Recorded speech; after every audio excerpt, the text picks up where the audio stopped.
আল্লাহ বলে বান্দা যারা মসজিদ বানাবে, যারা মসজিদকে আবাদ করবে, মসজিদে নামাজ আদায় করবে, যাকাত আদায় করবে, আমি আল্লাহ তাদের জন্য উত্তম প্রতিদান রেখে দিলাম। এই উত্তম প্রতিদান আমরা চাই কি চাই না?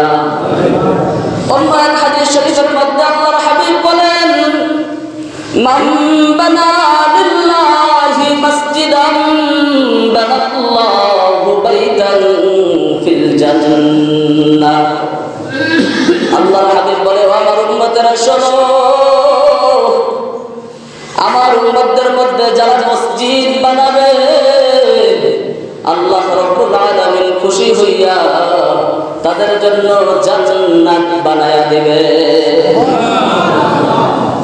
কি বলেন? উত্তম প্রতিদান কি বুঝলাম আমরা?